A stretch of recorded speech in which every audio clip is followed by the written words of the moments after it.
Welcome back to One Comic Book a Day, where we're covering Action Comics 116, The Wizard of Winter. A comic that promised me by its cover that Wilbur Wolfingham as a snowman and Superman as a snowman would fight. This does not happen, and I demand this story. I'd probably love that story, depending on if it had any sort of pacing. And it just did the same thing over and over again with them just fighting as snowmen. Gotta have some actual plot in these. This is a Wilbur Wolfingham story, the weakest villain of Golden Age Superman. There's a reason we don't see him around anymore. He's a flim-flam man, a scam artist. Wolfingham gains land in the Arctic, which he thinks he can make money with, because he always thinks he can make money with tricking people. So he goes to this guy called Muldoon, whose whole business is that he works miracles with land. They don't really go into detail with that, but I guess he makes any land something spectacular, even if it's supposedly impossible. So what Wolfingham wants to do is create a tropical paradise up in the Arctic. Beach resort, essentially. Why do we need to do this? Well, man's hubris. And all of this sounds very troubling, knowing what we now know about melting ice caps, so I guess this is actually maybe the most evil thing Wilbur Wolfingham could possibly do. Coming at this at a different light, that's actually something fascinating. Muldoon takes this because challenge accepted. He's not all that interested, but once Wolfingham tricks him into thinking that, like, oh, so you can't do this, he's going to do it. But he ends up getting help from Superman because due to Lois and Clark reporting on something where a plane is flying over the Arctic at that time, Clark has to jump out to see what it is. People think Clark is dead again. Luckily, he can always explain Superman saved him because Superman's always saving Lois and Clark. But you have to admit that eventually him and Lois jumping out of airplanes to get stories is going to lead to bad things eventually. It has to, right? Maybe not. So Superman hears what he's trying to do and is going to help him, but create like a temporary version of this by using heaters.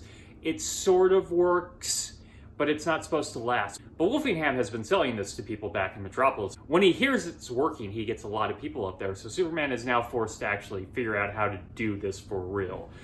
Okay, Wolfingham has tricked Superman into melting the ice caps. That's actually, once again, really impressive. So what he does is build several magnifying glasses in the sky, so when the sun hits it, it actually melts this area.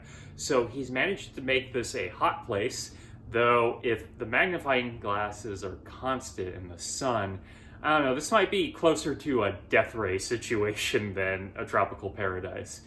Man, Wolfingham's causing Superman to do some really villainous stuff here. Unintentionally. And they managed to make this, but of course Superman knows Wolfingham is behind this now and makes him give up the money, though the tropical paradise ends up existing. Lois tries to confront Wolfingham at one point, but Wolfingham just pulls a gun on her, so I have a question for Lois. What exactly was her plan here?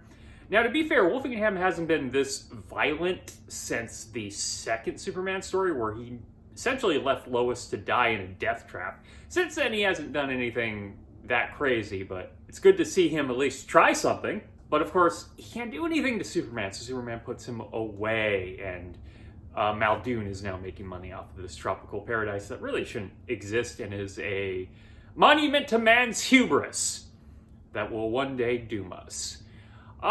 Somewhat positive on this story, mainly because of not how they're seeing it, how I'm seeing it as Superman being kind of tricked into doing things. I don't think it's an exceptional story, but I think it's fine, which is great for the Golden Age. And for a Wilbur Wolfingham story, I think that's really what we're getting here, is that I have such a low bar when it comes to a Wolfingham story that anything that's at least interesting is going to score huge points to me. So yeah, that is it for The Wizard of Winter. Still mad I didn't get snowman fights.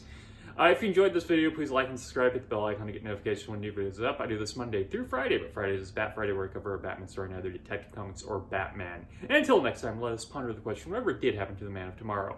And my God, how much polar ice caps have they freaking melted up there? Okay, have a great day.